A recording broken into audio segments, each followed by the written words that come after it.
Welcome back to the High Floor Football Podcast. My name is Sam Wagman. With me, as always, is Jay Arsh, and it's free agency week, guys. So, with us to talk about all the free agency moves that have gone down in the first week of the frenzy, we welcome in our good friend Derek Brown from FantasyPros. Derek, how you doing tonight, my friend? You sound so lit already, Sam, in the sense that it doesn't sound like from your voice that we were fighting already before going live at all. That we were going back and forth, the three of us, between who is good, who is not, and who we just don't know about. But no, Yeah. man, and all things being considered, I am very, very happy to be back here, man. Thank y'all for having me back. I didn't think after my showing last time that I'd be asked back on this show, so thank you for proving me wrong there. But it's gonna be a good time, guys. A lot of things and stuff even today hitting the free agent wire, so lots to talk about, man. Yeah, absolutely. And Jay, how about you? What's going on with you these days? I'm doing well. Derek came at a perfect time to settle an argument between you and I, and timing couldn't have been better, Sam. I got the validation I wanted there, and it really helped us get this thing kicked off. So I'm excited to be here, and we got a lot of free agents to talk about. We were putting the list together to start. We even had to cut it down a little bit because there's just been so much action. There's been a lot of fantasy relevant signings over the past week or so. So I'm excited to talk about them and see what Derek has thoughts on as well. Yep. And we do have an absolutely packed show for you guys tonight. But before we get started on that, I want to give a little shout out to our sponsors at Underdog. And if you want to hone your fantasy football drafting skills, even though it's only March and most of your friends haven't even thought about next season yet, Underdog Fantasy is the place for you to draft always.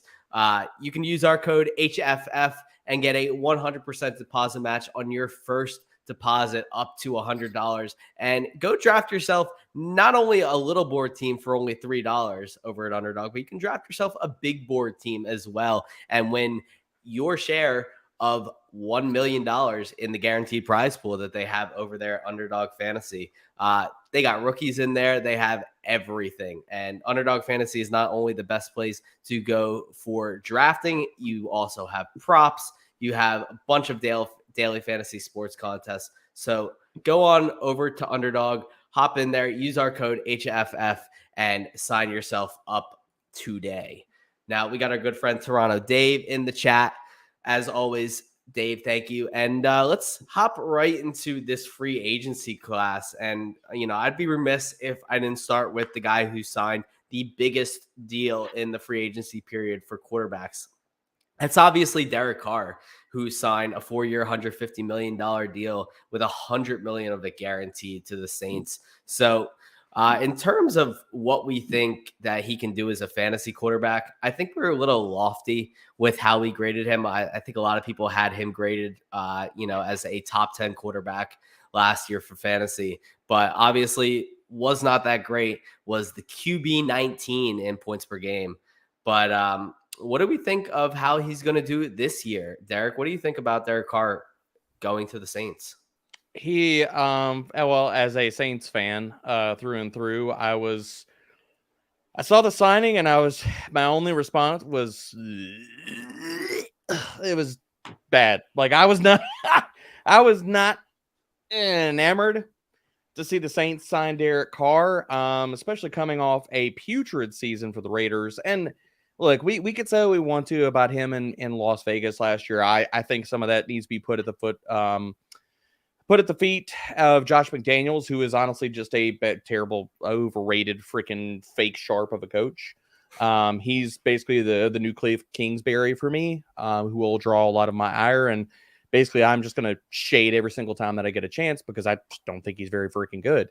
But outside of that, I think Derek Carr is who he is, man. In my ranks right now, my early ranks, I have him as QB 23 right now, and I think that's basically what you're looking at. Anything above the mid QB2 bucket for next year would honestly surprise the hell out of me. So honestly, he just falls in that bucket of guys where I'm just like, I don't care. I'll play in DFS. I will stream you if the matchup is right, but is he a guy that is going to go draft? Is he going to be drafted in 12-team leagues? Hell no, and he shouldn't be. Yeah. Yep. I'm on the same page with Derek there. Sorry. I'm looking at the Underdog ADP as well, who we were talking about to start the show. On Underdog, he's going off the board as QB 20, and a little bit behind Geno Smith, Kyler Murray, Russell Wilson, that sort of range. I think that's fair. I'm not overly excited for him in New Orleans. If I was a New Orleans fan as well, I'd kind of have the same reaction as Derek. I tend to think you want to have a chance at that high end quarterback, one of those elite guys. I don't think Derek Carr really gives you that. I think you kind of know what his ceiling is. I do think for the weapons around him, for Chris Olave, I think it's an upgrade over some of the alternatives that he could have gotten, because the Saints don't really do that full rebuild anyway. They don't really go, trade up, go get that rookie quarterback, that high-end guy. So of the options they could have gotten in free agency, I think that it's a good move for Chris Olave. I think it's going to help him out a little bit, and we'll see if Michael Thomas, is playing again this year in what capacity. But yeah, I think the main takeaway from that is an upgrade to Chris Olave. Yeah, I definitely agree there. You can always do better than Andy Dalton, Red Rifle himself. We'll disagree there. Andy Dalton played some really good damn football last year. He did, but I think I do think Carr's an upgrade over him, and I'm excited to see, at least, in the red zone department, what Carr can do in terms of getting the ball to Olave more down there. I think I look at it as more of a push for all the Saints guys, as far as Olave and everybody. Like, outside of our thoughts about Andy Dalton, I just look at Derek Carr as he is who he is. We're going to get maybe a little bit above league average quarterback play. I have more concerns about just the Saints offensive scheme, just in general, about what they're going to do, because last year they didn't use a lot of play action. They don't use a lot of motion. They do screwy things in the red zone. Their pace was not great. So do we see some of these things change without Jameis Winston, who, unfortunately, I hate to break everybody's hearts on Twitter, but Jameis Winston is not a good quarterback. He has never been a good quarterback. He's not going to be a good quarterback. The NFL has told us that, because nobody wanted to sign him in free agency. The Saints have told us that because they started Andy Dalton over him last year. But I look at this as kind of a push for Olave and all the different parts or pieces. I think Olave's bigger concern is not the quarterback play this year, but what does Michael Thomas look like coming back? Because I think that could cut into the crazy target share we saw for Olave last year. So while I think this is a push for Olave and the offense just in general, I think a lot of people are going to double count this, and it's going to boost Olave's ADP higher than probably I'm willing to go, compared to there's so many good second year, sophomore wide receivers that we can dive into. We still don't know what Jameson Williams is. Drake London's metrics last year were freaking fantastic. So was Christian Watson's. And you're not having to pay the same kind of premium. I don't know if Jay still has ADP pulled up, but I know that in dynasty circles, there are big discrepancies in some of those guys' ADPs, where they're being drafted, their trade value, and all that kind of stuff. And I do kind of feel like, to a certain extent, we are double counting here a little bit for Chris Olave. On Underdog ADP right now, he's going off the board as wide receiver 14, it looks like. Okay. I know Drake London is way after that, because I've been drafting Drake London like crazy in the 50s. Oh, so he's at wide receiver 25. Yep. Yeah, and wow, that is low for him. Watson's what, a wide receiver 3 as well? He's after him? Watson is wide receiver 22 off the board, actually going ahead of Drake London right now. Yeah.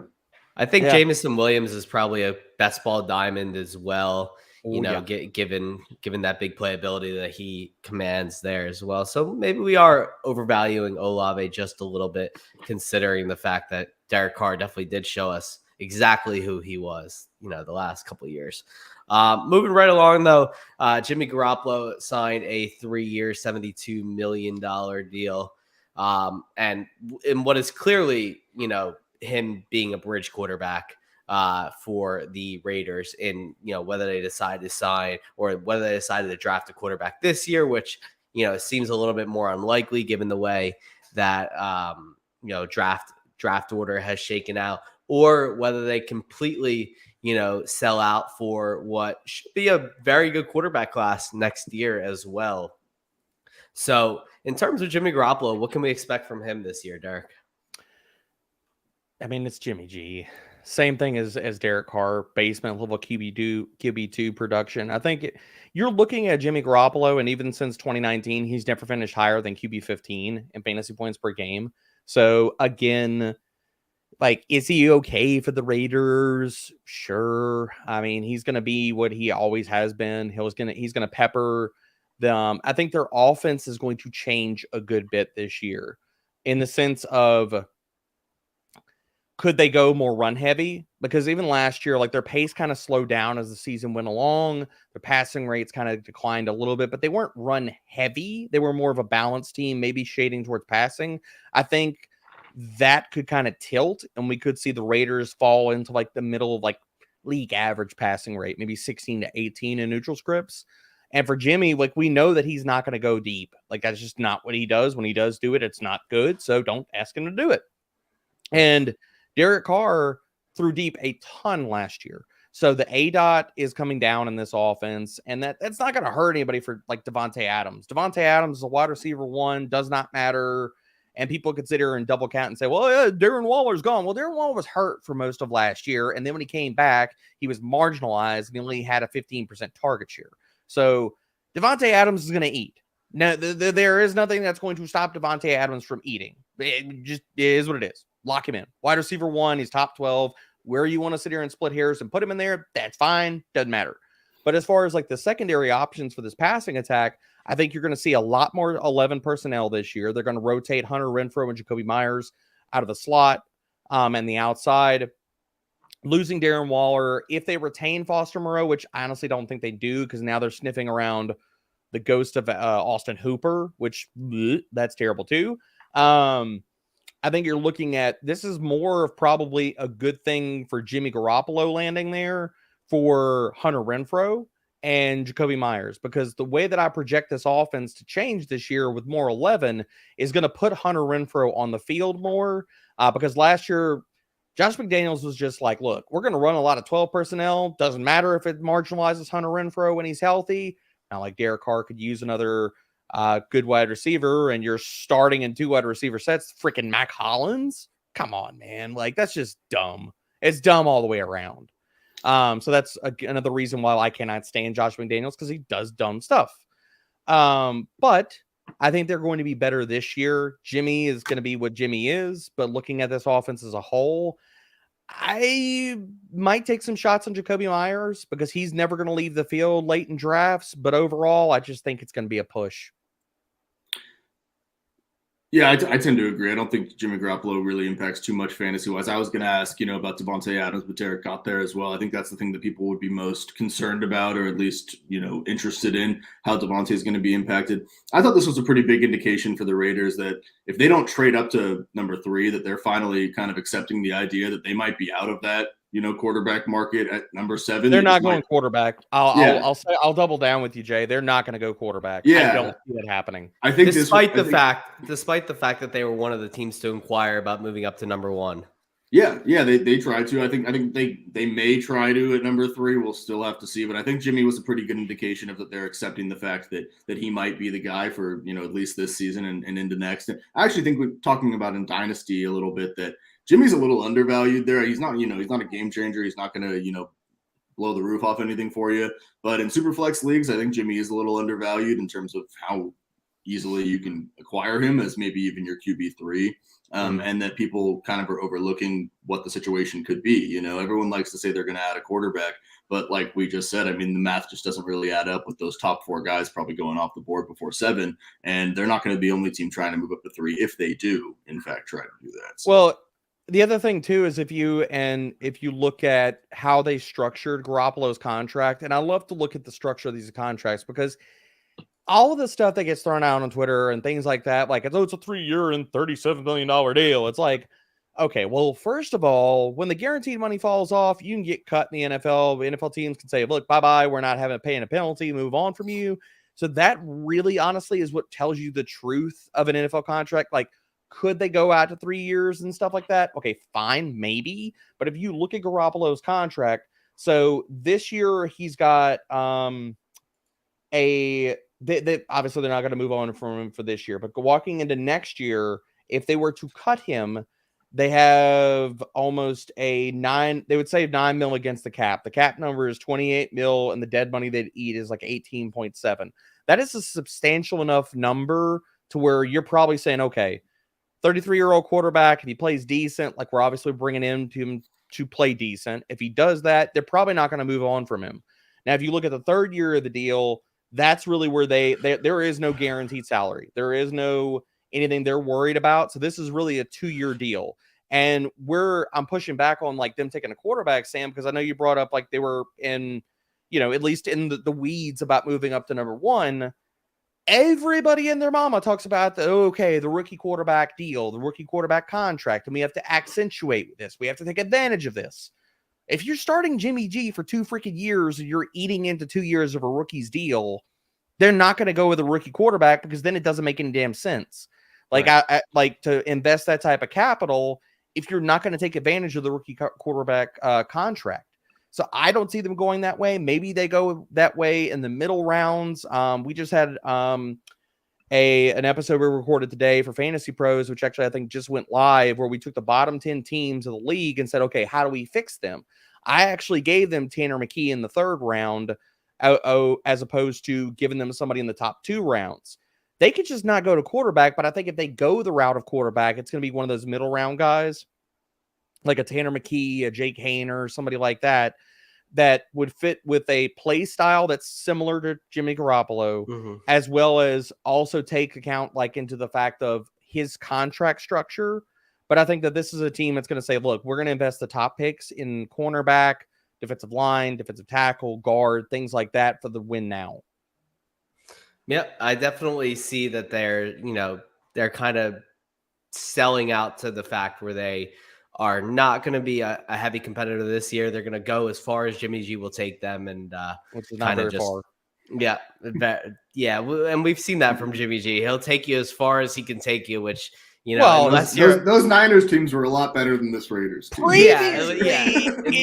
Previously, the way the math worked was Jimmy G will take you as far as Kyle Shanahan will allow it. Yes, and then Kyle Shanahan will let him pass it 8 times in a game. So yes, yeah, and then he'll just run the ball 45 times. Honestly, they have Josh Jacobs. It's not set up too terribly for that, but I don't think this Raiders team is anywhere near those NFC Championship. I can't wait until like week 4 when Jimmy G throws like one of his usual kind of hospital balls, and Devontae Adams catches one over the middle and then gets back in his face going back to the huddle. Like, what in the absolute hell are you doing, dude? Like, do not throw me into coverage. Yeah, he's not with a quarterback that can throw like Aaron Rodgers or Derek Carr anymore. But really, there's not many more quarterbacks that did anything notable in free agency. I'm not going to touch, on Geno Smith and Daniel Jones too much because they re-signed with their original teams.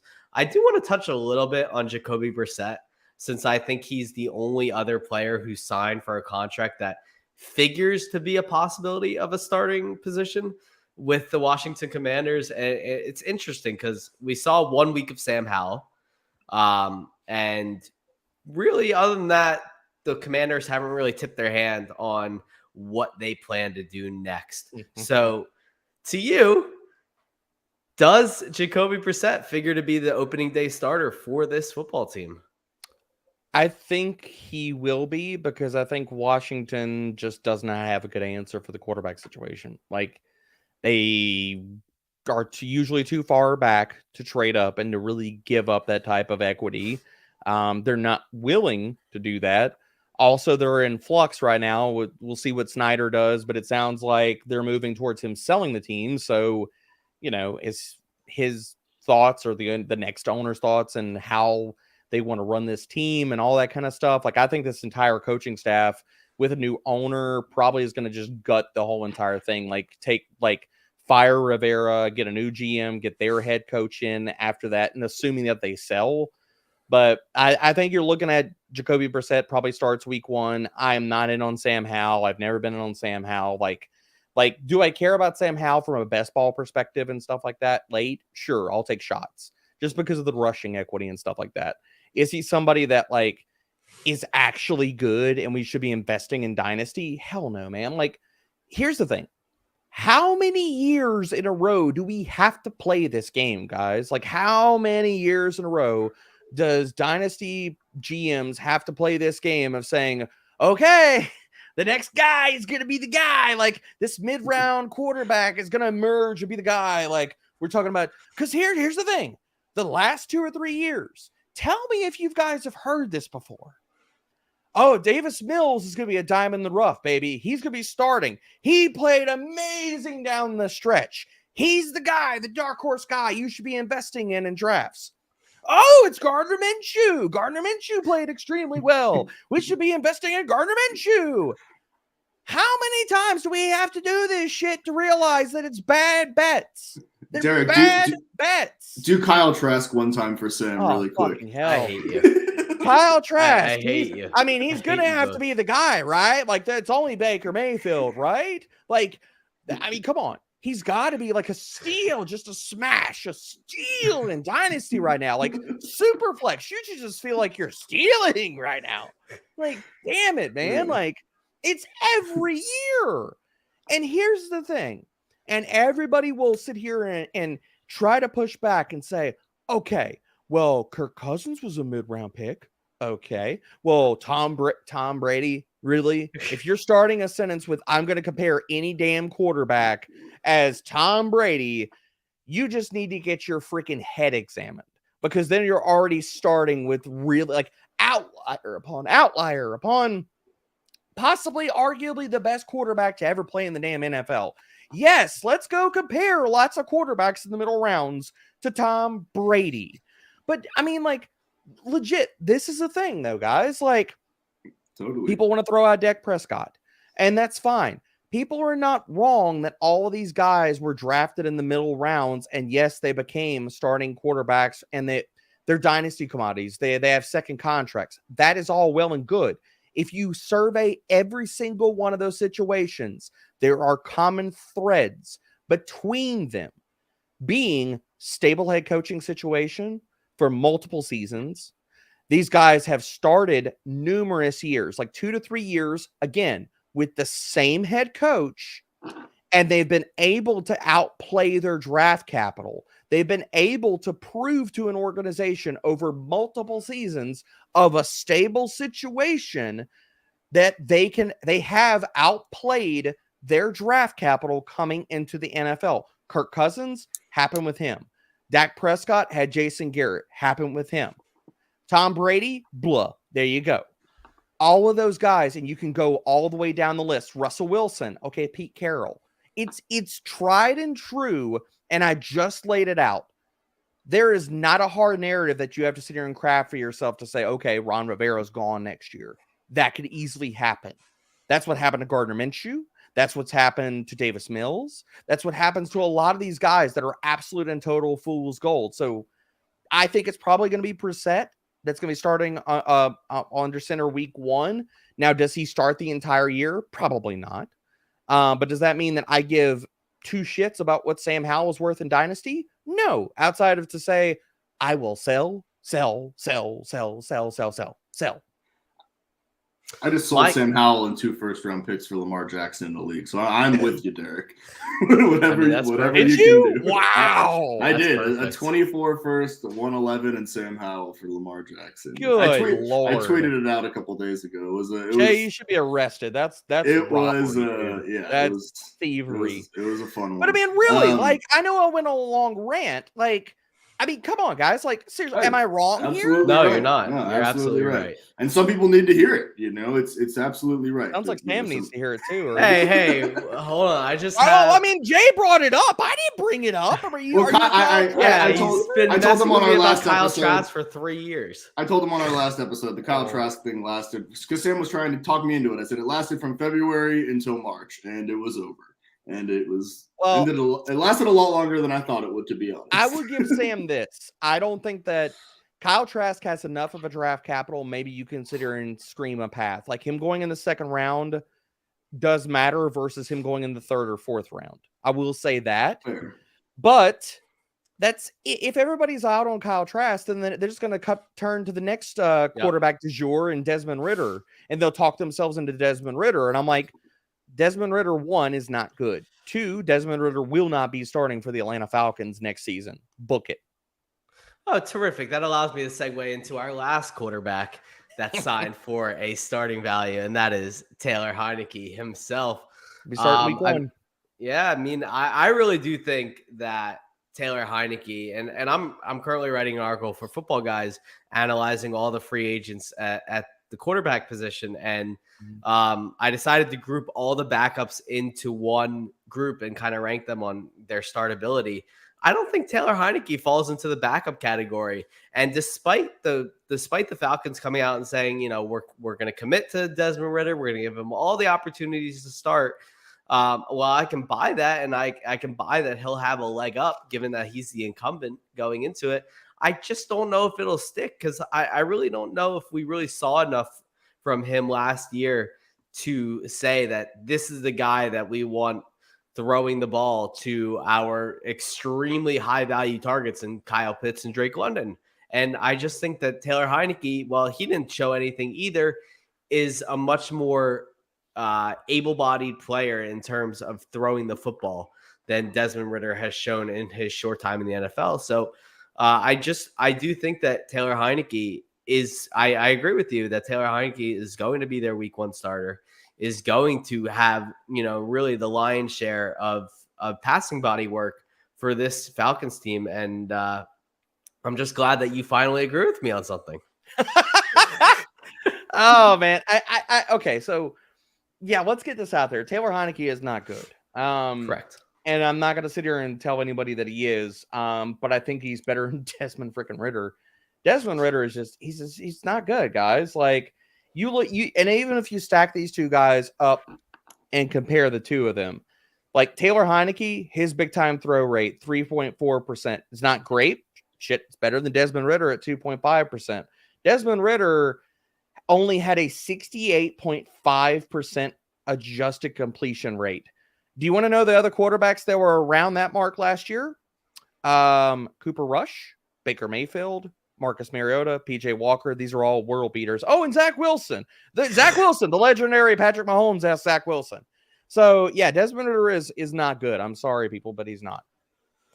Yep. But I still think Taylor Heineke will be. This is all to say that I think Taylor Heineke will win that job coming out of camp. And the thing that I want us to walk away with Taylor Heineke is that, do we care about him in fantasy? Okay, fine. In Superflex leagues, he's your QB3 for this year. Whatever. Cool. That's great. That's great. Taylor Heineke has shown the propensity to lock onto one guy, feed high target shares to said guy, a la Terry McLaurin. So, well, you know, should we be feeling pretty good about Drake London? Sure. Should we be feeling pretty good about Kyle Pitts? Sure. Narrow target tree. This is good for both of those guys. Also in the sense of, well, we saw what Drake London did down the stretch last year. I know there was no Kyle Pitts, but it doesn't matter to me. Even if they're run heavy, doesn't matter. They're still going to both command heavy target shares in this offense. And Taylor Heineke has shown at least he can consider and get serviceable targets to pass catchers. So I look at this as a plus because I think Taylor Heineke starting under center is a small step up from Desmond Ridder. So that should be watered down effect to both Drake London and Kyle Pitts. Mm-hmm. Yep. All right, let's hop on over to the running back position. Since we spent way more time talking about Taylor Heineke and why can't I think of the other guy that Jimmy Garoppolo? Yes. Well, your man, Kyle pretty Trask. much all of them. Pretty much all of them. Then we should have talked about. Let's hop on over to the running back position, and we'll start with our former Philadelphia Eagle, Miles Sanders, who signed with Carolina Panthers. Frank Reich, Deuce Staley connection, 4 years, $25 million. What can we really expect from Miles Sanders in an offense that's going to feature not only a rookie quarterback, but an offensive line that, for all intents and purposes, played pretty well last year, but really doesn't have a ton of promise to them outside of Ike Ekwonu? I think you're looking at Miles Sanders as like an RB3 that can give you RB2 type of numbers. Because I'm not worried about anybody else in that backfield. Like Chuba Hubbard is not good. He's not. Chuba Hubbard is who Chuba Hubbard's always been. You've not seen any growth in his game from college to the NFL. He is a slasher back. He has speed, but dear Lord, a 3-mile-an-hour wind, a feather, a random shoelace that comes off of a cleat that hits him in stride, and he's going to fall down. So Chuba Hubbard's not somebody that Miles Sanders needs to be worried about. And if you look at Miles' contract, this is really looking like a 2-year deal. Maybe if he plays well, he ekes out a 3rd year, but the guaranteed money drops off in the 3rd year. So they're basically saying, yeah, I mean, like, we believe in Miles Sanders as being our lead rusher going in for the next 2 seasons. And I think really what this comes down to, guys, is you're going to determine Miles Sanders' ceiling based off of which rookie maybe they get in-house. Carolina has been making a lot of strides in free agency over the last few days. None of them are amazing, but what they're doing is they're slowly just kind of getting themselves to a level of decency, of competence for the rookie quarterback that's going to be airdropped into this team.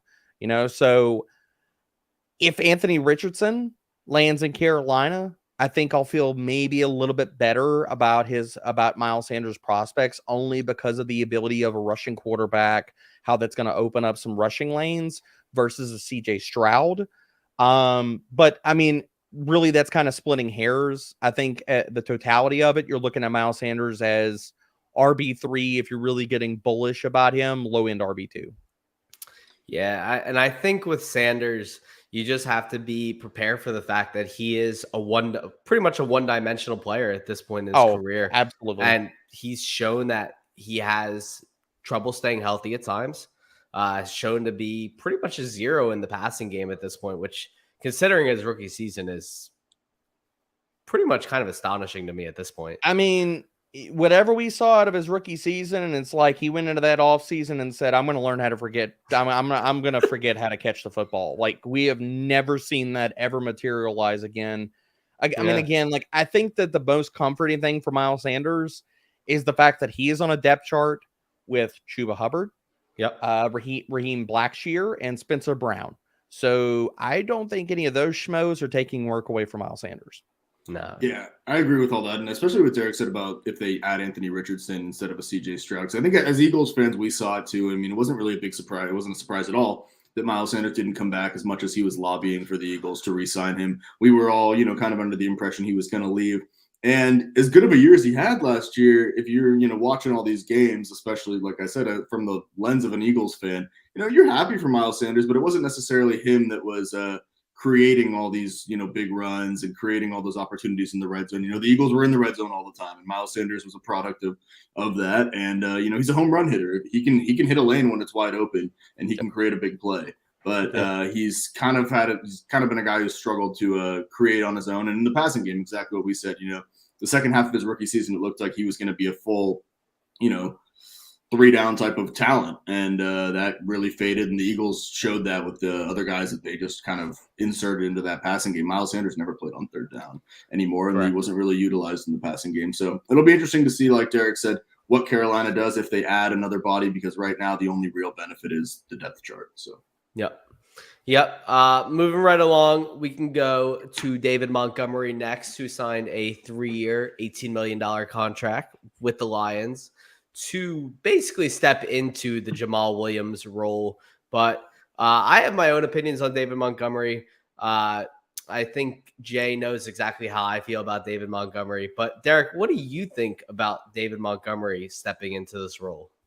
I think he is set to smash this year. We just saw Jamal Williams, who is all around a worse back than David Montgomery. And I don't think that's really breaking any new ground by telling people that. I mean, Jamal Williams was RB 18 in fantasy points per game last year. This dude had, and yes, like Amon-Ra St. Brown and their other receiving options also had a bad run of touchdown luck. Like, I can't tell you how many different times I watch Amon-Ra St. Brown get tackled at the damn 1 or 2 yard line. But still, we cannot shade the fact that Jamal Williams was second in red zone touches last year. Like, that is one massive crap ton of touchdown equity and upside. And you're looking at David Montgomery. Again, he is the better version of Jamal Williams in the sense that he's a better rusher. He is a better tackle breaker. He is better in the passing game. And so, honestly, this really could be David Montgomery playing a 3-down role, because last year, I don't want to hurt the poor conscience and heart of all the DeAndre Swift truthers out there, but DeAndre Swift went through a terrible, terrible stretch last year where he was inefficient. The Lions were not using him. Deuce Staley did not have any care for DeAndre Swift. They wanted him to be the dude last year, and he just wasn't the dude. They marginalized and put him on the shelf. And for whatever people want to sit here and talk about, okay, well, DeAndre Swift, eventually, like, when it comes down to it, it didn't happen for him. And it's not like he was fantastic. Yes, he was good in the passing game. Okay, we've always known that. That's not really anything new about DeAndre Swift, but Dave Montgomery is a better passing down back than Jamal Williams. So he will cut into DeAndre Swift's work. And if DeAndre Swift's not getting red zone touches, which he was eating an equal red zone role away from Jamal Williams last year, if David Montgomery is more trusted in the red zone compared to somebody like DeAndre Swift, you could see a lot of that just go towards David Montgomery's way. And I think that this is a signing that if you're a team like the Lions and you have backs that are very role specific, like a Jamal Williams and a DeAndre Swift, when you put these guys on the field, you're signaling to a defense, okay, we're going to pass or we're going to run. Because every single time you put Jamal Williams on the damn field, you might pass, but you're not throwing the damn ball to Jamal Williams. That's not happening.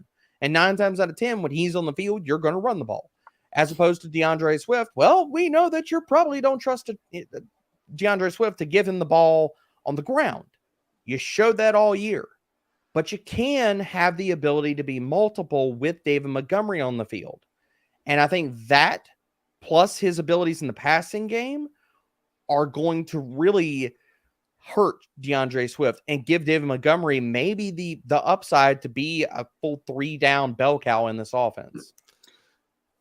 Yeah, I agree with that as well. And I don't think it's any knock on Jamal Williams to say that Dave Montgomery's, just a better Jamal Williams. And it's kind of similar to what the Lions did 2 years ago when they signed Jamal Williams. It was Dave Montgomery's the same age. I think he's 25 right now. Jamal Williams is 27.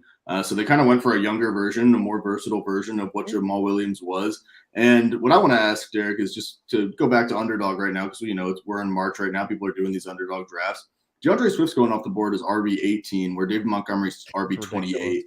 Ridiculous. Yeah, where do you think that gap should be, if any? It sounds like you would rather have David Montgomery than Swift. Those ADPs should be flipped. Yeah. They should easily be flipped. I'm not going to draft I agree with that too. I'm not going to draft DeAndre Swift as an RB2. I'm not going to freaking do it, man. Like I'm just not. Like, he has to be efficient on, like 8 to 12 touches a game, if that, which is tough.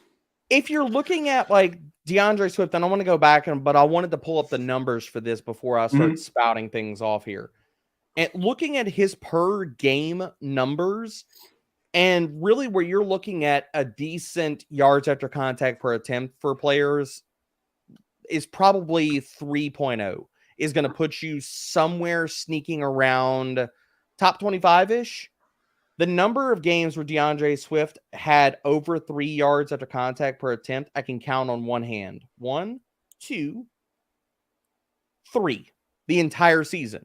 Outside of that, those numbers are heavily buoying the rest of his efficiency numbers.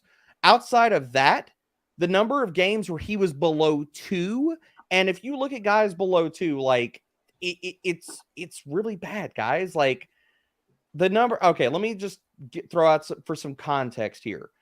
These are the rushers that were below 2 yards after contact per attempt. Well, not even 2, in the low 2s.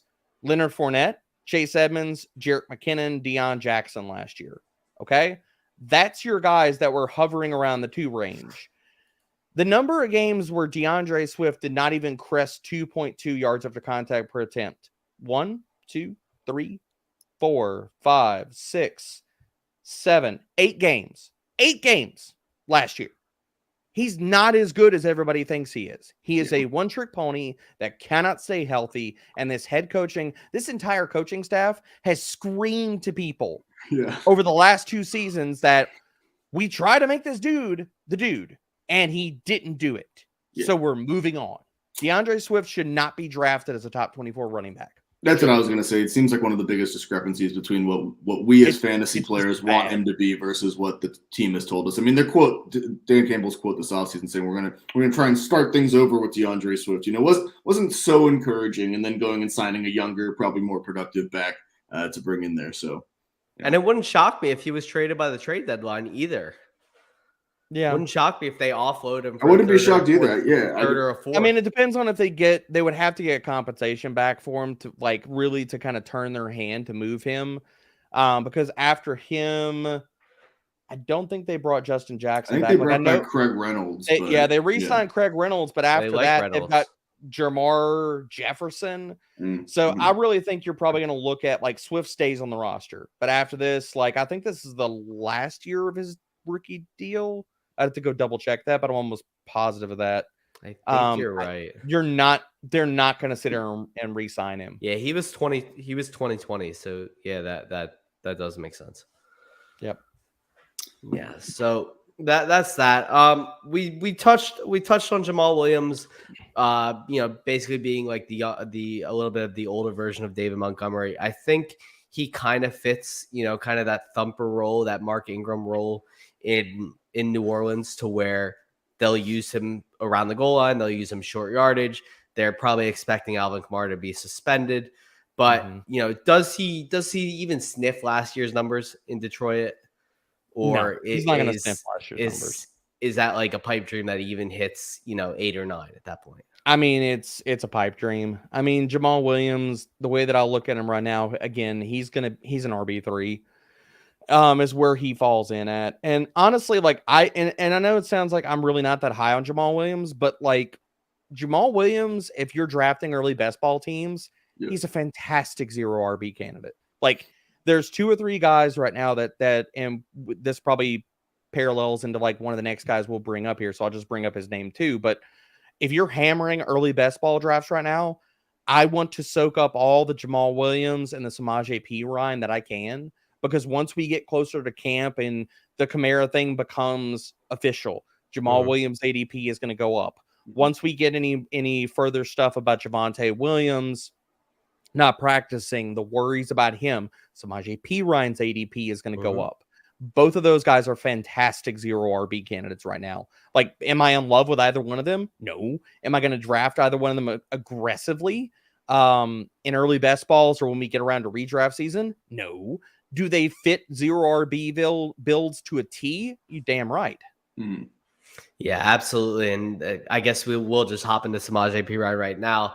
I think Samaje Perine possibly might have landed in one of the best spots that he could have had value in, because I do personally think, and I know Jay doesn't feel the same way, but I do think Javonte is going to miss a healthy amount of the season, and it absolutely pains me to think that, because I love Javonte Williams so much. The reality is that he had a very gruesome knee injury with some complications. And I think Samaje Perine, just 1 second, you'll get your chance. I think Samaje Perine is honestly a very good running back who can handle a 3-down load if he needs to. He's 230 pounds. When he came into the NFL, we weren't even sure that he was going to catch passes and be more of a pass-heavy running back. And he turned into a pass-heavy running back in Cincinnati before our very eyes. So we know he can do everything. And I think he stands to gain a lot of value until people do pump him up, like Derek said. Go ahead, Jay. I'm going to let you.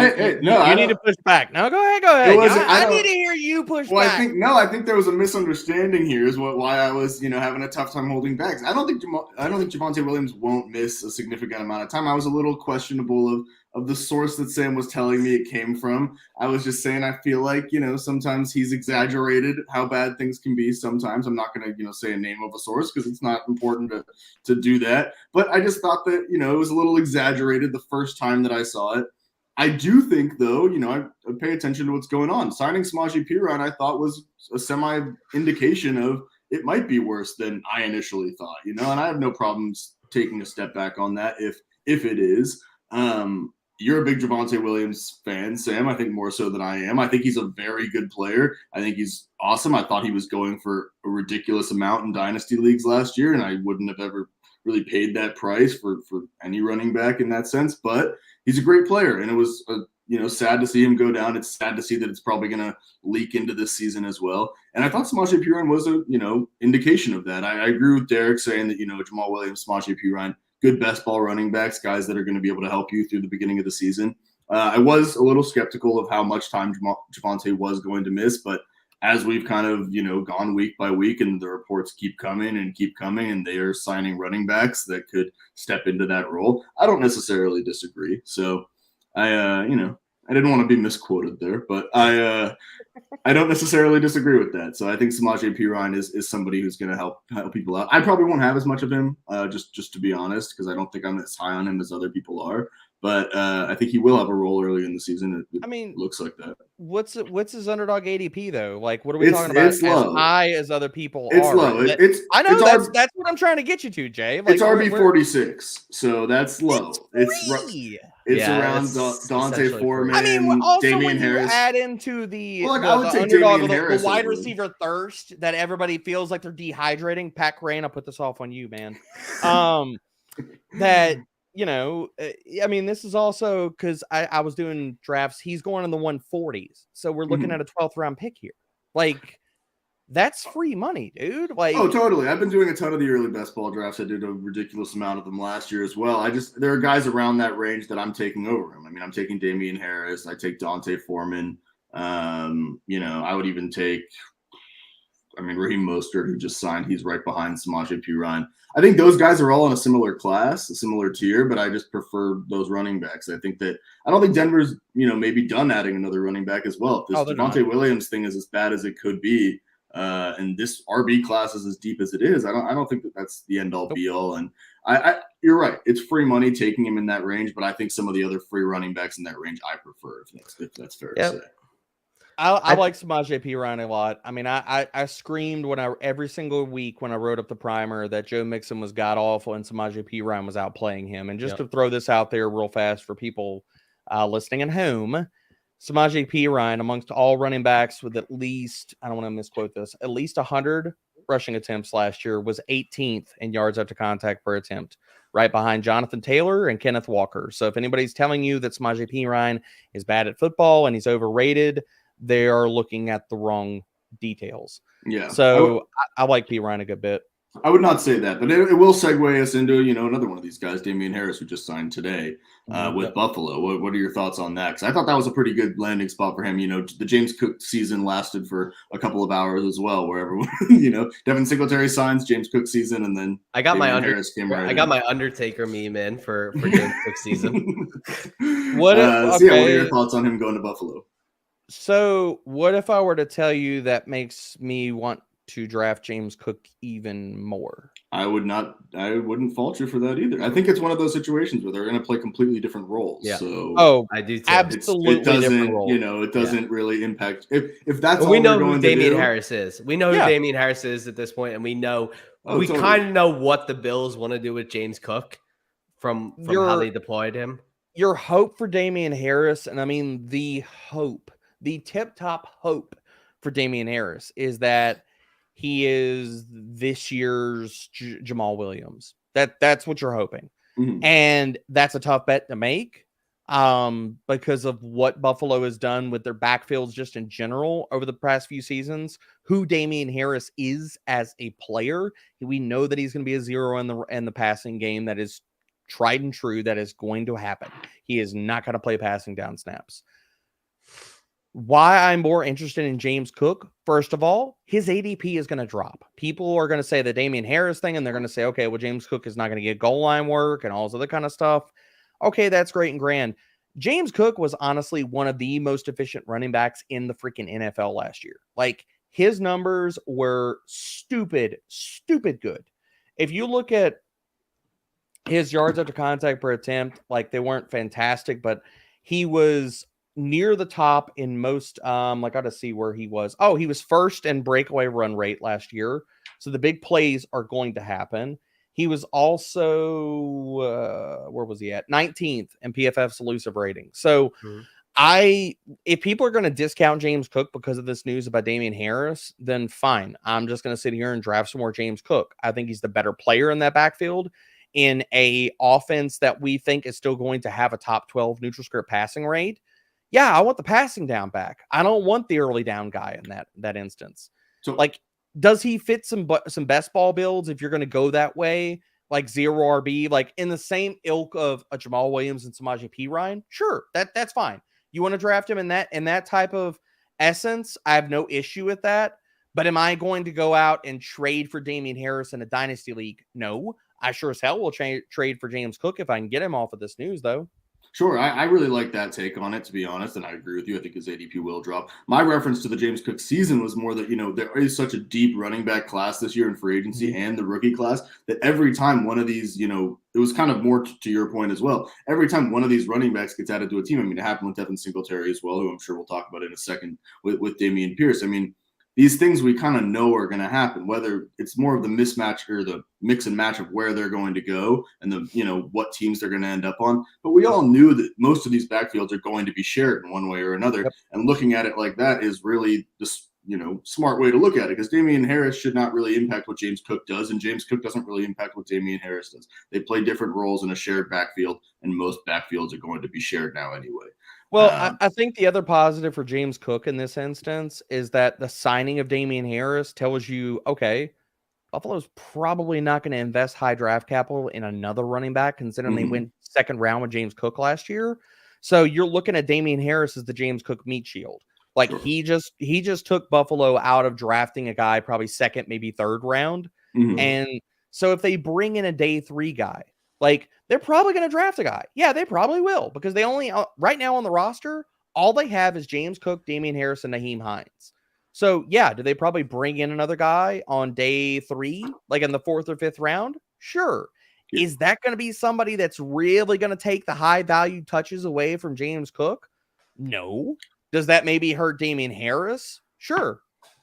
I agree. I think that's the thing, is people just need to kind of familiarize themselves with the idea that this is such a deep running back class. This is such a deep free agent class that a lot of these guys are going to have competition in their backfields, whether it actually impacts them or not. And going into this offseason in Dynasty, like I was pounding the table in the FantasyPros Discord for all of these running back. The running back landscape is shifting. There are tectonic plates that are moving. There are older guys that are getting even older. We started to see like efficiency drop-offs, and their teams are getting close to being like, bye-bye, it's time to send you to the glue factory. I.e. Dalvin Cook, Joe Mixon, Alvin Kamara, the guys that were RB1s of yesteryear. The landscape is changing. We have more committee backfields. Like I was screaming to High Evans in the Discord, like, you need to trade a lot of these guys, either convert them into picks or convert them into wide receivers and get out and see where the landscape kind of shifts. And then you kind of get back into, okay, are there buying opportunities because of how, like, where these guys went? People are low. Can I get in on other guys for a cheaper price than I got out on such and such player? So that's really where the NFL is going. There are too many open vacancies for running backs. Honestly, well, hold on, let me rephrase that. There are too many damn running backs and not enough jobs in the NFL to fill all these guys. So really it's you need to get out of a lot of these guys and convert them, or you should have already converted them to draft picks or wide receivers. Yeah, I definitely agree there. I want to touch on one more guy before we move on to wide receivers, and he signed with the Philadelphia Eagles, and he signed for basically pennies on the dollar. Oh my Lord. How long have you been planning that? Set when you need one. His name is Rashad Penny. And look, I make no secret, Rashad Penny is one of my favorite running backs in the NFL, has been since he was drafted. And look, I mean, I was just dying for the Eagles to have Donnell Pumphrey and Rashad Penny on the same roster at one point, because it was hilarious to me in 2018. It's hilarious to me now. But Rashad Penny did sign with the Eagles for 1 year and $1.35 million, and basically like a vet minimum contract at that point. Can we depend on Rashad Penny to even make the roster at that point? Because with that contract, I don't think it's a guarantee that he even makes the roster. No, I mean, but all right, I'm going to say it this way. If Rashad Penny is healthy, then the ball is in his court. Mm-hmm. If he is healthy, then the ball is in his court to make this team or to not. Now, if Rashad Penny is healthy, I think he's going to make this team. I think that he's going to be the lead rusher. I mean, they could add somebody on day 3, and that's not going to surprise me. Day 4 of the NFL draft, that won't surprise me. I don't see them investing high capital into the running back position, but could they also bring in a guy? Sure. Could Rashad Penny get cut? Yeah. I mean, the contract is telling you that. This is a no-risk signing by the Eagles. This is Howie Roseman also playing chess when everybody else is playing checkers, in the sense that if you look, and I am not being hyperbolic, and I know people did not love when I went out there and I tweeted the other day and I said Rashad Penny, if healthy, could lead the NFL in rushing. And people are like, oh, this is your guy. This is your king. He can't. Everybody thinks that their injury joke is the funniest thing that they've ever heard in their lives. And guess what? It's not. Like, when you think you're going to tweet something that everybody else and their mama has said for every year about Will Fuller, about Rashad Penny, about, Keenan Allen way back in the day. Like, I just tore my hamstring reading this tweet. It's not funny. The shit's not funny. It's never going to be funny. So if you think you're making funny jokes, you're really not. It's just bad comedy. But getting back to Rashad Penny, I'm not being hyperbolic, because when you look at his talent and what he's done when he has been healthy, it is insane, guys. Like, it is absolutely freaking insane.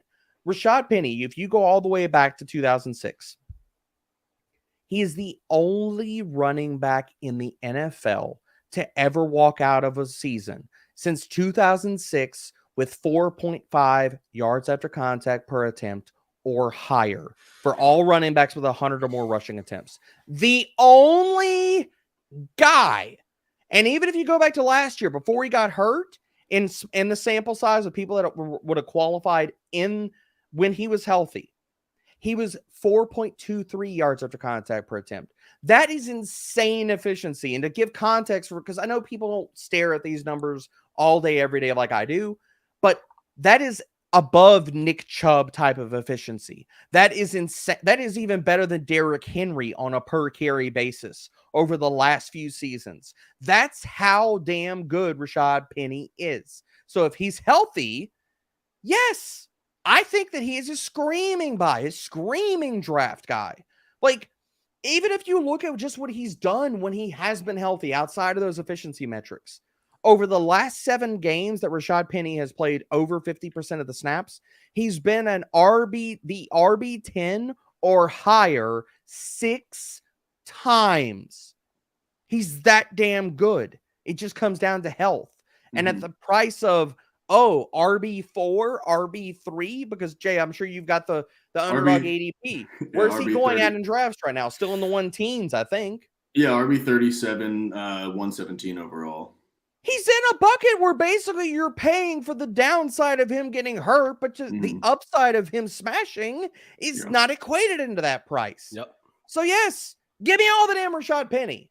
Yeah, he and Kenneth Gainwell are actually going back to back right now, and that is absolutely asinine. Kenneth Gainwell should not be drafted around the spot where Rashad Penny is.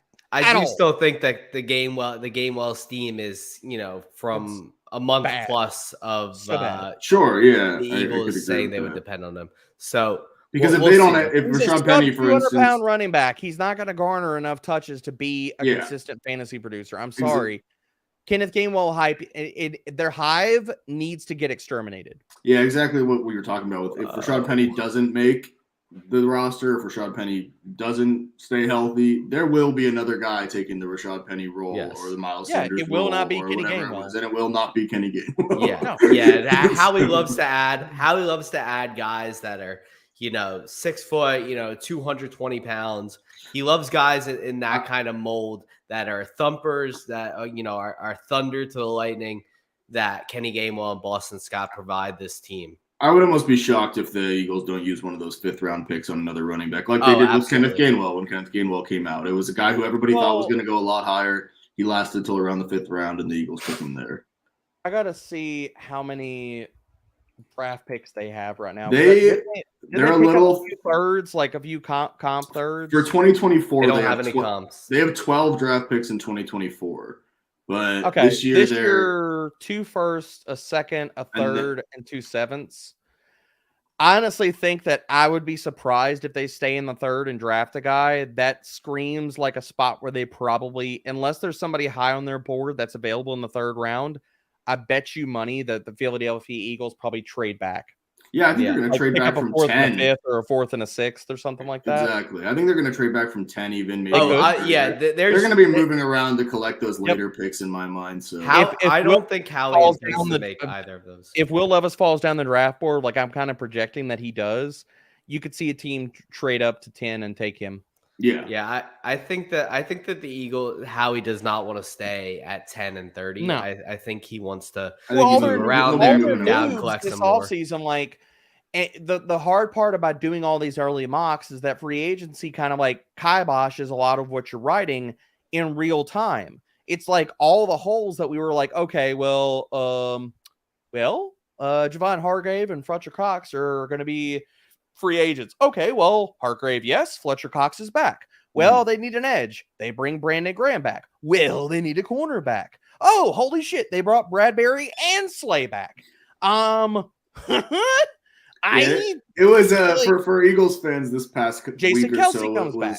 It was pretty funny with everybody. They're filling all the spots. They're running around with their heads cut, like chickens with their heads. So many people just preying on the Eagles' downfall, saying they're losing this, they're losing that, and don't. I saw people saying us losing. You mean all the 49ers fans? Yeah, that don't really understand how the Eagles roster was built. It was built with the understanding that some of these guys were leaving this year, and it wasn't. All they're going to do. Chauncey Gardner-Johnson was the only big. Even somewhat surprised for me, really. And the Eagles don't pay safety, so it wasn't that surprising. And they shouldn't, because I consider him crappy and easy narrative that, like, did he provide playmaking upside? Sure. Was he worth? I mean, like, you just saw what he got on the open market. He got a 1-year deal.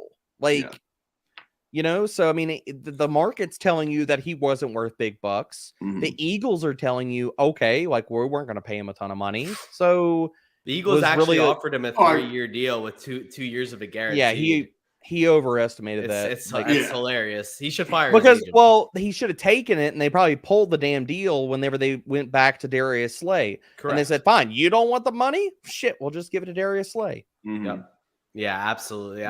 It's funny. I saw some Cowboys fans saying, "Oh, they lost Zach Pascal. The Eagles are done. Eagles are done." That's where I draw the line, man. All right, let's move on. Who are some of the receivers here in free agency? Zach Pascal, wide receiver to the Arizona Cardinals. Just kidding. Let's go and speed some things up here. I'm gonna group Juju and Jacoby Myers together. They got the exact same contract. Pretty much what I feel is that these landing spots should have been reversed, and Jacoby just should have stayed in New England, and Juju should have gone to the Raiders. It felt like Jacoby wanted to from his tweet right after the Juju deal. He tweeted, "It's a cold world." So it does. I mean, look, they're kind of the same player, from an efficiency standpoint, and I think Jacoby is a little bit of a better player. I'm a much bigger Jacoby. Jacoby's a much better player. Jacoby's a much better player than Juju. You entered the Jacoby hive here, Sam. It seems because I'm on the same page. I'm a big Jacoby. I like Jacoby Myers. Juju cannot win on the outside, like unless it's like really really soft zone coverage. I'm just really interested to see how the Raiders choose to deploy Jacoby. Given that they already have Renfro, and see he's going to play on the outside. He's going to play on the outside. He's going to play the Z role. I think he plays this really similar role to what he did in New England, in the sense that He'll play outside. He'll rotate some. I think. I'm curious. Who did the Raiders? Because I'm trying to remember. They didn't bring Mac Hollins back. I know they signed Philip Dorsett, but I'm wondering who else is on there. They're probably going to draft like some kind of mid-round wide receiver because their outside guys are not great. So outside of Jacoby I wonder if they go out and sign DJ Chark. I'd be surprised if they did. I don't know if they can spend more money at that position now either because they need so much. I don't know their cap situation. I don't know their cap situation. I mean, to push this back to Jacoby, and sorry, I'm getting us off track here with my Jacoby takes here, but to push back on it, I think Jacoby is a immensely better player than Juju at this stage of his career. Juju can't play outside. He succeeds versus zone. He cannot beat man or press. Now, is that damning in the world that we're living in today and everybody's playing zone and they're playing off coverage? No. But I think you're looking at Jacoby Myers is a more efficient wide receiver and offers more versatility. But does that matter from fantasy aspects? No. I put both these guys in a similar bucket. They're wide receiver 3, wide receiver 4 types, both of them. I'll look at them probably going to finish the year with similar target shares, similar stat lines. If I'm in a draft, give me the guy that goes later, probably Juju. So that's fine. Okay.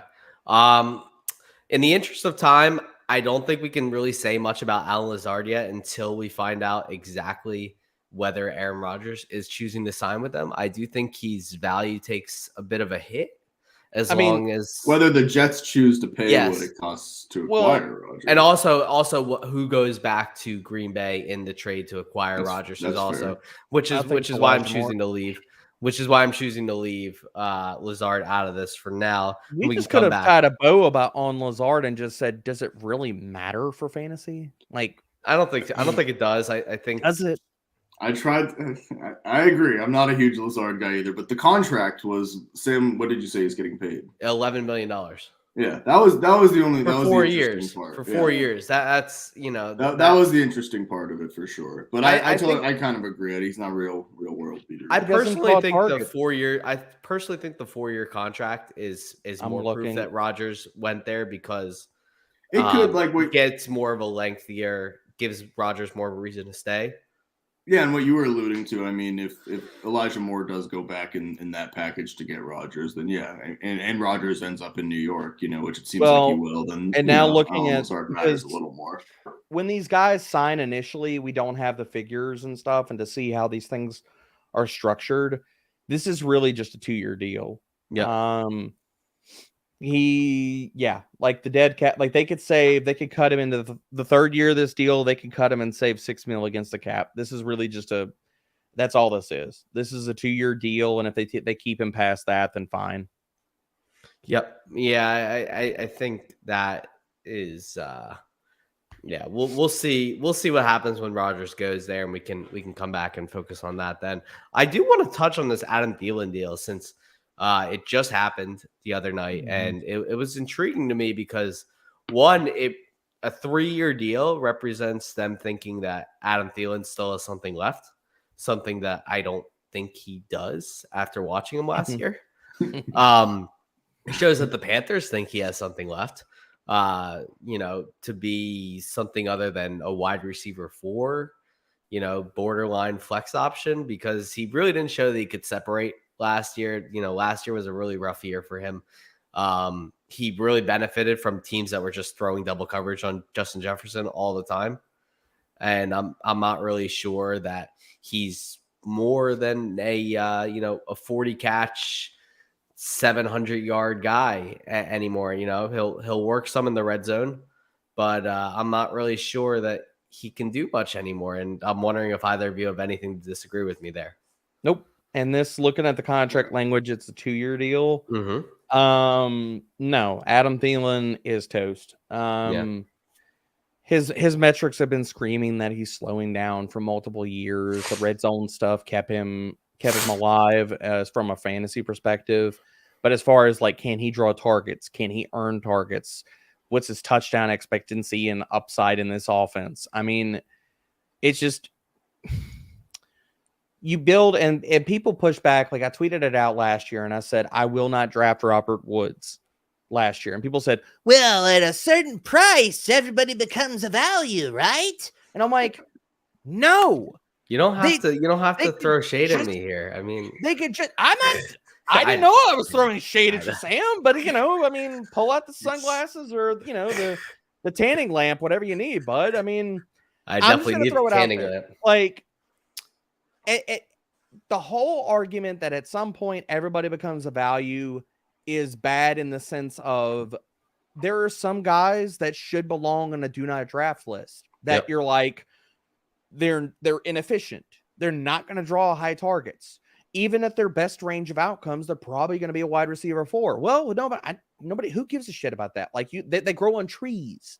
You can find them all over the waiver wire in season. It doesn't matter. You can find younger guys with higher upside in best ball. Like, yes, there should be a do not draft list every single year. And no, just because we're in the draft doesn't mean that everybody becomes a value at some point. No, some guys still suck. So I'm not going to draft him. And Adam Thielen's going to be one in 2023. Yeah, I agree with that. I was honestly a little surprised by the signing on both sides. I was surprised that it was Adam a locker Thielen was room interested signing. going. Yeah, locker room and culture. That's all this was. For sure. I mean, he was on McAfee today talking about, this is a team I really think could win a Super Bowl. And I was, yeah. Speaking of which, I was actually going to bring that up, Jay. So when we see the tweet in a few days from Adam Thielen about he got a random drug test, just go back to that quote about the Panthers possibly being in a Super Bowl window, and nobody should be surprised because whatever Thielen had rummaging around in his system must have been really good if that's flowing out of your mouth. I was surprised Pat was able to, kind of keep a straight face when he was saying it because, he was on the YouTube live and Pat was kind of like, okay, man, yeah, for sure. Let's get you out of here, Grandma. Carolina. I mean, whatever it takes these days. I get it. I do want to touch before we move on one guy who I know is near and dear to Derek's heart, and that is Deontay Hardy, who signed a deal with the Buffalo Bills. And I thought that was a really, really good deal. But Derek, I know this is your boy, so why don't you go ahead and tell us all about Deontay Hardy? So if you go back, this was 2021, I think was his last, because he was hurt for all last year. If you go back to 2021 and you put Deontay Hardy, and I'm probably going to overshoot his targets here. If you go back to 2021 and you're looking at Deontay Hardy, his efficiency was insane. And here he is.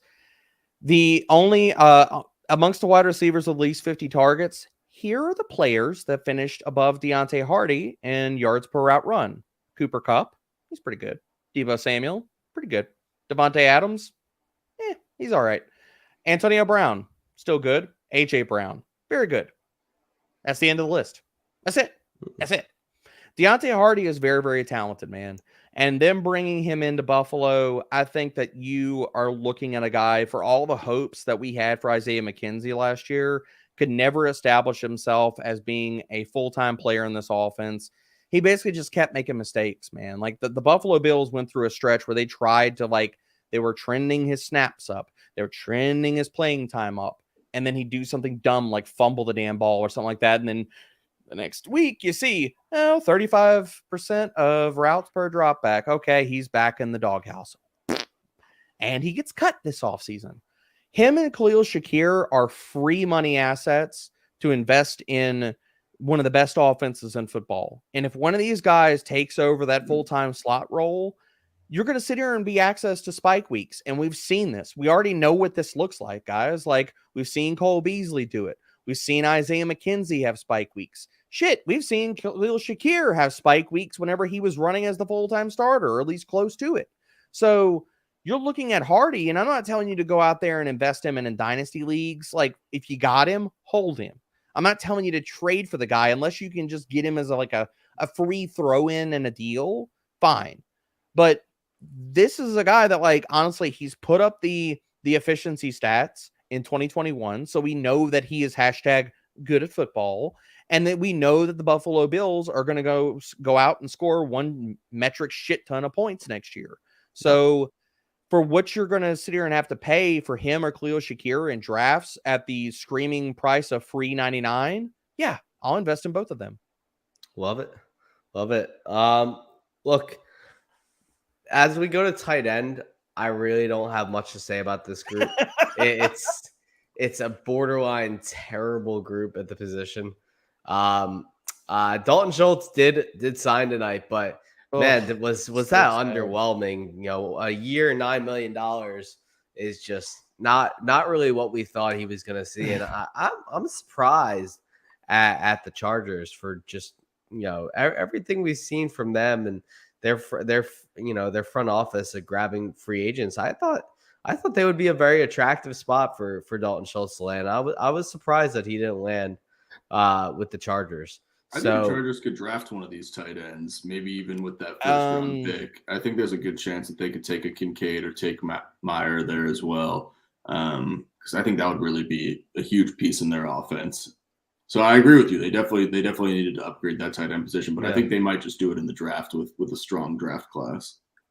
Yeah, I mean that was such a saddening landing spot for Dalton Schultz. Like I'm sitting here writing up that for FantasyPros, and I'm just like, oh, like if you got, and I have Dalton Schultz on a few of my teams in Dynasty, and I'm just like, well, his value just tanked really hard. That sucks. So I mean, Dalton Schultz, maybe he volumes his way to like a low end tight end one season. I doubt that's probably going to happen because he's never shown the ability to like command high end target share. Mm-hmm. Now, has he been good as far as like, if you look at various metrics, versus zone, can he beat zone and be a functional player for that NFL offense? Sure. I will bring up, and I don't know, do you have a lot of guys on the tight end list here, Sam, for us to talk about? No, okay, then would you mind if I brought up a guy that I like? Go ahead. Juwan Johnson getting the purse. I'm not going to say the bag because it wasn't a ton of money.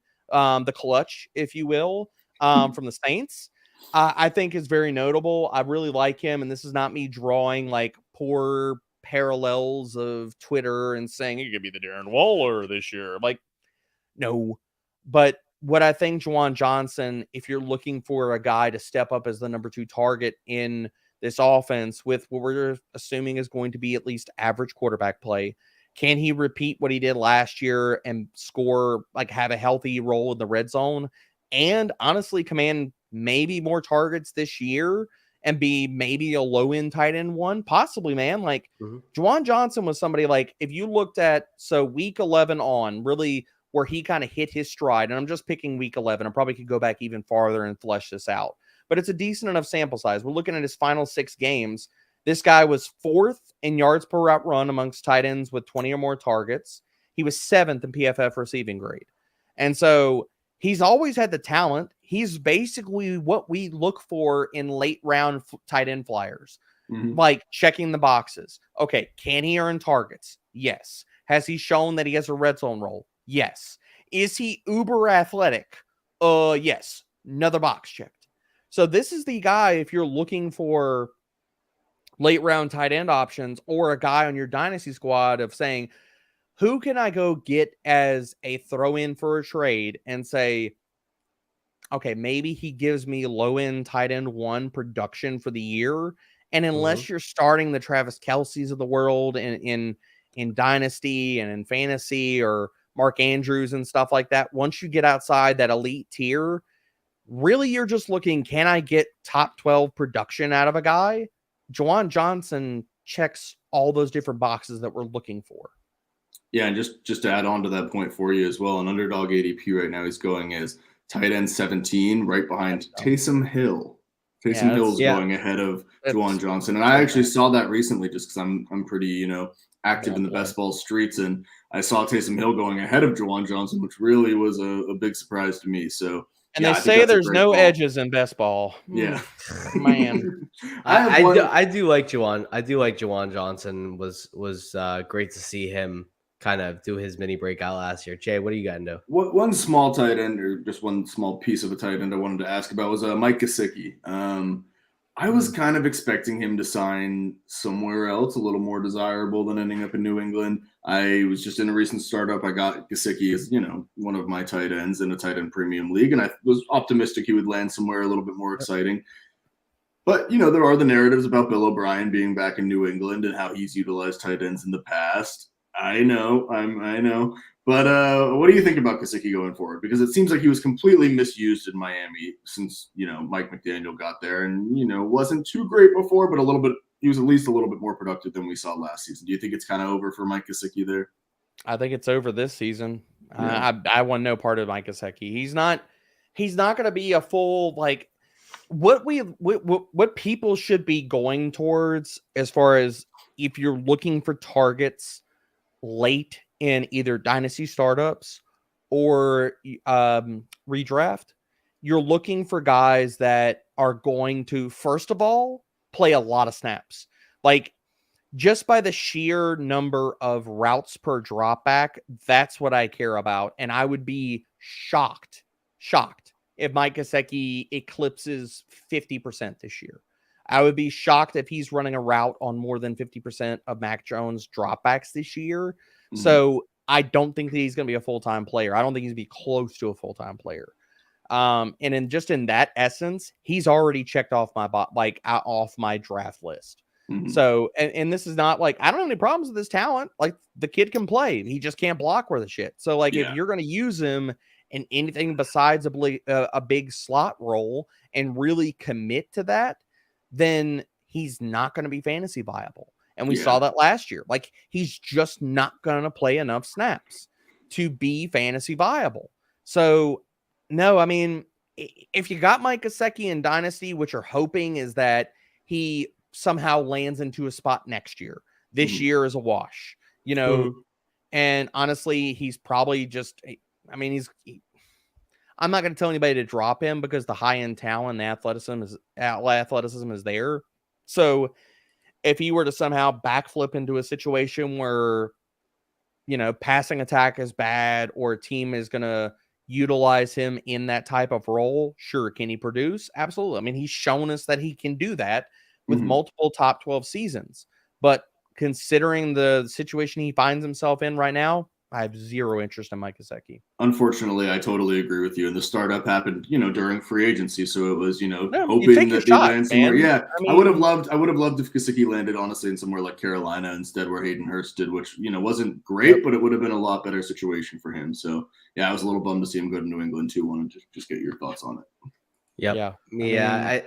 I think with Gesicki, it's, we're just wondering whether he's ever going to catch on to a place where, you can utilize his pass catching. And at this point, it just doesn't feel like happen. I mean, multiple teams have tried to do it. And the thing about it is does he have enough? The problem is for Gesicki, as stupid athletic as he is, you don't see enough of that athleticism transfer to the field in the sense of tackle breaking, yards after the catch. Can he do it in spurts? Sure. Is it good enough, or does he perform at a high enough level in that to where his athleticism transfers to production on the field? And that's where the answer is no. It's no. It's not. He's not a high-end enough producer with the athleticism that he has to force a team's hand in saying, you are this good that you're going to earn targets. Not us force feeding you, but that you are going to be in an offense to demand targets. The only guy that's ever done that has been Jimmy Graham.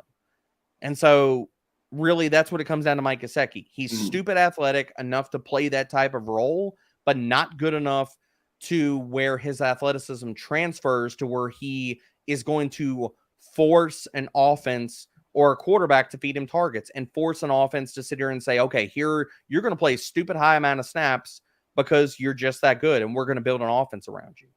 Yep.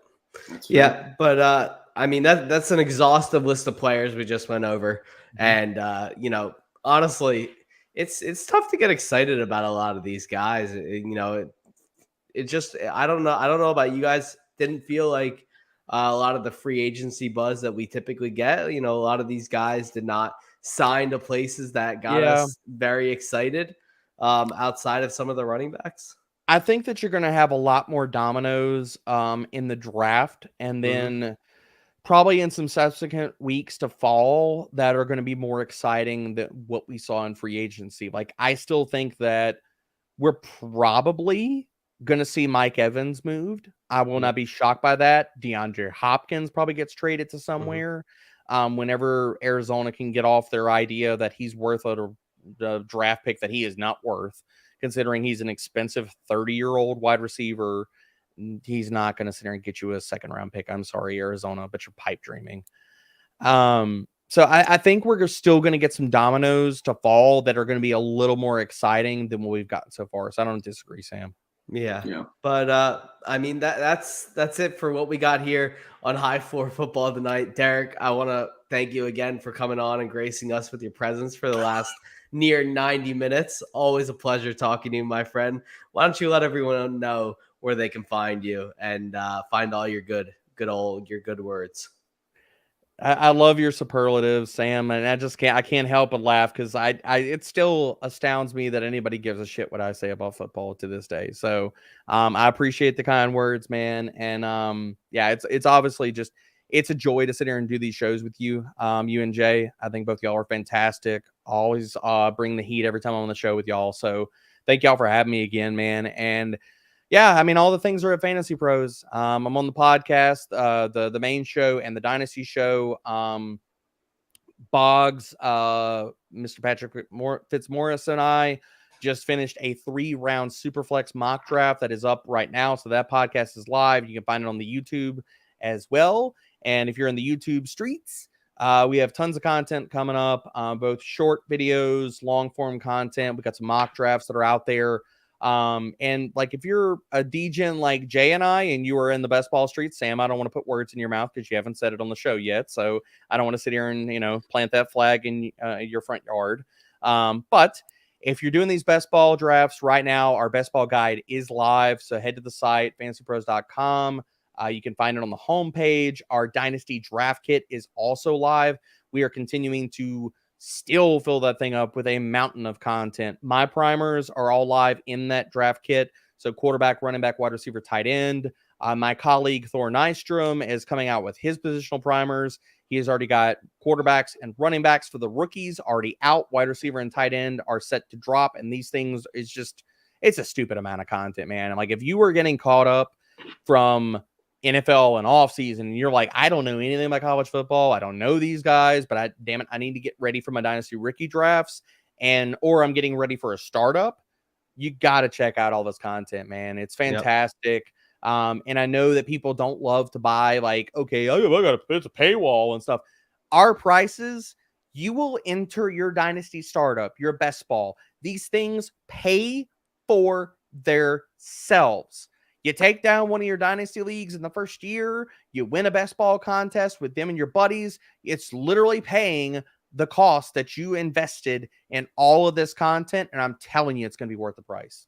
Yep. And speaking of the Fantasy Pros bros, we have Thor coming on next week to talk all the quarterbacks with us, baby. So I'm thrilled for that. I know Jay is also thrilled for that. Thor is one of his favorites. If I can talk for an hour and a half, Thor's going to keep y'all for 2.5 hours. That's how I said to Sam. I said, let's just give him the top 5 quarterbacks. Just let Thor rattle off on them. We're going just quarterbacks, and he's going to be awesome. We're really excited for it. Yep. But thank you guys for tuning in. If you stuck around for the whole 90-minute show here, and we will see you next Tuesday night with Thor Nystrom. Have a good night, guys.